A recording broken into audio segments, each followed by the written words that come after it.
तो दोस्तों आपका भी पैसा ज़रूर आएगा ई श्रम कार्ड का, लेकिन यदि आप पात्र हैं तो। जी हाँ दोस्तों, आप पात्र हैं तो ही पैसा आएगा, यदि आप इसके पात्र नहीं हैं तो आपका नहीं आएगा।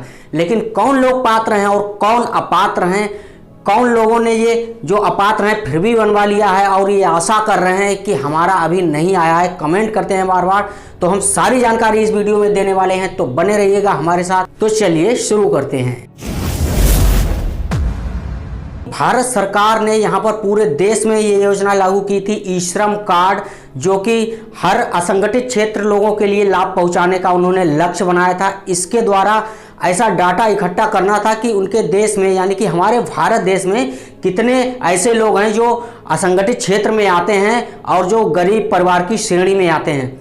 तो उत्तर प्रदेश सरकार ने, यानी कि राज्य सरकार ने अपने प्रदेश के लोगों के लिए 500 रुपये प्रति महीने जो भरण पोषण भत्ता के रूप में उन्होंने देने का ऐलान किया था। क्योंकि आपको पता है कि उत्तर प्रदेश जो राज्य है काफ़ी बड़ा राज्य है, तो योगी सरकार ने अपने प्रदेश के लोगों के लिए उन्होंने ऐलान कर दिया था। तो पहली किस्त 1000 रुपये, 1000 रुपये सभी लोगों के खातों में उन्होंने भेज दी थी, जो कि 500 रुपये 2 महीने की थी, यानी 500 रुपये एक महीना और 500 रुपये दूसरे महीने। तो उन्होंने पहली किस्त 1000 रुपये भेजी थी, दूसरी किस्त भी वो जल्द ही भेजने वाले हैं। लेकिन बहुत सारे लोग कह रहे हैं कि हमारा जो अभी नहीं आया है। तो जो अपात्र हैं वो भी कह रहे हैं, जो पात्र हैं उनका भी कुछ रह गया है। ये अभी जल्दबाजी में शुरू किया गया था, लेकिन अभी डाटा इकट्ठा किया जा रहा है, क्योंकि पात्र और अपात्र उन्होंने जो है छांटाबीनी करनी शुरू कर दी है। इसके द्वारा योजना का लाभ आप लोगों को भी दिया जाएगा। लेकिन पात्र कौन है? पात्र वही लोग हैं जो असंगठित क्षेत्र में आते हैं, जैसे कि जो पीएफ नहीं ले रहे हैं उनके लिए, जो पीएम किसान सम्मान निधि योजना का लाभ नहीं ले रहे हैं उनके लिए, और जो ईएसआईसी के मेंबर नहीं है उनके लिए। केवल ये गरीब लोगों के लिए ही योजना उन्होंने शुरू की है। और उत्तर प्रदेश सरकार ने अपने राज्य के लोगों के लिए और ज़्यादा सुविधा प्रदान करने के लिए 500 रुपये प्रति महीना भरण पोषण भत्ता के रूप में उन्होंने ये स्कीम और चला दी है। और दोस्तों जो पात्र लोग हैं उनका भी नहीं आया है, तो मैं उनसे यही कहना चाहूँगा कि जैसे कि आधार कार्ड जो है हर योजना में वहाँ पर लिंक होता है, तो ई श्रम में भी आधार कार्ड लिंक है, लेकिन आपका आधार कार्ड आपके बैंक अकाउंट में लिंक नहीं है। यदि आपका आधार कार्ड आपके बैंक अकाउंट में लिंक नहीं है तो भी आपका जो है पैसा नहीं आएगा, क्योंकि आप पात्र हैं और आशा लगाए बैठे हैं कि हमारा आएगा। तो आप जाकर पहले चेक कराइए अपने बैंक में आपका आधार कार्ड लिंक है, यदि लिंक है तो ही आएगा। इसके अतिरिक्त जो अपात्र लोग हैं वो कह रहे हैं कि भाई हमारा नहीं आया है, तो मैं आपको उदाहरण के तौर पर एक बात समझाना चाहता हूं। जैसे कि किसान सम्मान निधि की राशि जो लोग ले रहे हैं, तो वो इसीलिए ले रहे हैं क्योंकि उनके पास कुछ ज़मीन है। क्योंकि सरकार ने जो किसान सम्मान निधि, जो सीमांत किसान है, जो 2 हेक्टेयर के बीच में आते हैं, यानी कि लगभग 5 एकड़ के करीब में आते हैं, उनको इस जो है किसान सम्मान निधि योजना का लाभ पहुंचाने का उन्होंने ऐलान किया था।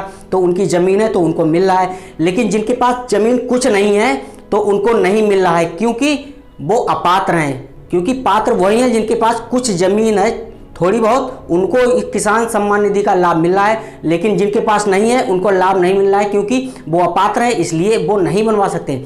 लेकिन जो ये ई श्रम कार्ड वाली योजना लागू की गई, ये अपात्र उन लोगों के लिए लागू की गई जो असंगठित क्षेत्र में आते हैं। तो इसमें जो किसान सम्मान निधि के लोग हैं उन्होंने भी रजिस्ट्रेशन करा लिया है, तो भाई ये हक उनका है।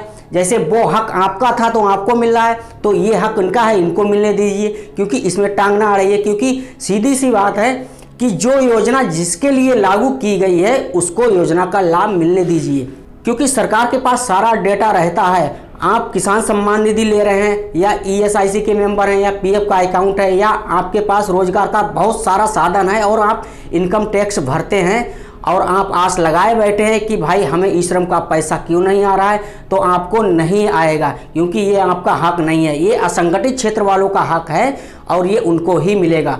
हाँ, ऐसा है कि असंगठित क्षेत्र में कुछ लोग अभी रह गए हैं जिनका पैसा नहीं आया है, तो उनको भी आएगा, क्योंकि डेटा धीरे धीरे इकट्ठा किया जाएगा, छांटाबीनी की जाएगी, और जो असंगठित क्षेत्र में है जिनका नहीं आया है उनको भी आएगा। पहली किस्त आ गई है, दूसरी किस्त भी जल्दी भेजी जाएगी, चाहे कोई भी सरकार आए। ई श्रम कार्ड जो योजना लॉन्च की गई है भारत सरकार के द्वारा वो तो चलते ही रहेगी, लेकिन राज्य सरकार के द्वारा जो 500 रुपये भरण पोषण भत्ता के रूप में दिया जा रहा है वो भी चलता रहेगा। इसके अतिरिक्त जो अन्य राज्य हैं भारत में, वो भी अपने राज्य के लोगों को ये सुविधा प्रदान करने के लिए अलग अलग सुविधाएं मतलब चला सकते हैं, चाहे भरण पोषण भत्ता हो, चाहे ई श्रम से सुविधा पहुंचाने से रिलेटेड कोई और भी सुविधा हो। तो ऐसा नहीं है कि आपको लाभ नहीं मिलेगा, धीरे धीरे सभी को लाभ मिलेगा जो असंगठित क्षेत्र में आते हैं। तो दोस्तों अब बात कर लेते हैं कि पीएफ का जिन पे अकाउंट है तो उनका आएगा या नहीं आएगा। तो जो पीएफ का अकाउंट है और ईएसआई के मेंबर हैं, जो रेगुलर उनका जो चल रहा है, पीएफ कट रहा है, तो उनका नहीं आएगा। लेकिन कुछ लोग ऐसे हैं जो पीएफ ले रहे थे, पहले काम कर रहे थे, लेकिन अब उन्होंने छोड़ दिया है, अब रेगुलर पीएफ उनको नहीं मिल रहा है, तो उनको ये भरण पोषण भत्ता वाला जो ई श्रम कार्ड वाला है, इस योजना का लाभ आगे मिलेगा, क्योंकि सरकार के पास सारा डाटा इकट्ठा रहता है और वो ये जांच पड़ताल कर लेते हैं कि कौन सा जो है व्यक्ति जो पीएफ का लाभ वर्तमान में भी ले रहा है और कौन इससे छोड़ चुका है। यानी जो रेगुलर ले रहा है, जो पीएफ अकाउंट जिसका है, रेगुलर पीएफ का लाभ ले रहा है, उसको तो नहीं मिलेगा, लेकिन जिसका पीएफ अकाउंट पहले था, अब नहीं है, कोई कंपनी में अब काम नहीं कर रहा है, तो उसको आगे इस ई श्रम का लाभ मिलने वाला है।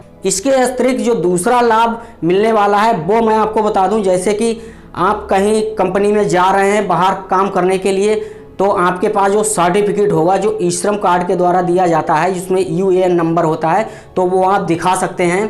वो असंगठित क्षेत्र वाले के लोगों के लिए ही जारी किया जाता है, तो उसके द्वारा आपको काम मिलने में काफ़ी आसानी होती है।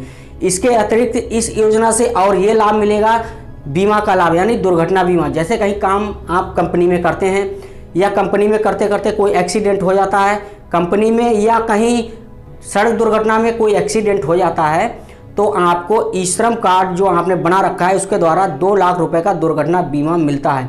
और ये दुर्घटना बीमा जो आप किसी को नॉमिनी बनाते हैं, जैसे घर में किसी भी सदस्य को आपने नॉमिनी बनाया है, तो ये 2 लाख रुपए मृत्यु के उपरांत, किसी की दुर्घटना में मृत्यु हो जाती है तो उसने जिसको भी नॉमिनी बनाया है उसको 2 लाख रुपए ये दिया जाता है। इसके लिए आपको क्लेम करना पड़ता है, जो श्रम रोजगार मंत्रालय अपने डिस्ट्रिक्ट में होता है वहां आपको क्लेम करना पड़ता है। इसके अतिरिक्त जैसे दुर्घटना हो जाती है और आप अपाहिज हो जाते हैं, जैसे एक पैर चला गया या हाथ चला गया, मतलब अपाहिज होने की स्थिति में भी आपको 1 लाख रुपए दिया जाता है। जी हाँ दोस्तों, 1 लाख रुपए यदि आप अपाहिज हो गए हैं तो भी आपको 1 लाख रुपए दिया जाता है इस योजना के तहत। इसके अतिरिक्त आपको जो स्क्रीन पर देखने को मिला है, ये सारी योजनाएं इसके द्वारा ही मिलेंगी। भरण पोषण भत्ता हो गया, और यहाँ पर श्रम मानधन योजना का जो 3000 रुपये का लाभ वो हो गया। इसके अतिरिक्त 2 लाख रुपए दुर्घटना बीमा हो गया, और आगे और भी योजनाओं का लाभ मिलने वाला है। तो दोस्तों आशा करते हैं हमारे द्वारा दी गई जानकारी आपको पसंद आई होगी। इसी तरह से सही और सटीक जानकारी पाने के लिए हमारे साथ जुड़े रहें। हम आपको सही और सटीक जानकारी ऐसे ही प्रोवाइड कराते रहेंगे। तो दोस्तों अब हमारी आपसे मुलाकात होगी अगली वीडियो में किसी बेस्ट बेहतरीन सटीक जानकारी के साथ। तब तक के लिए नमस्कार।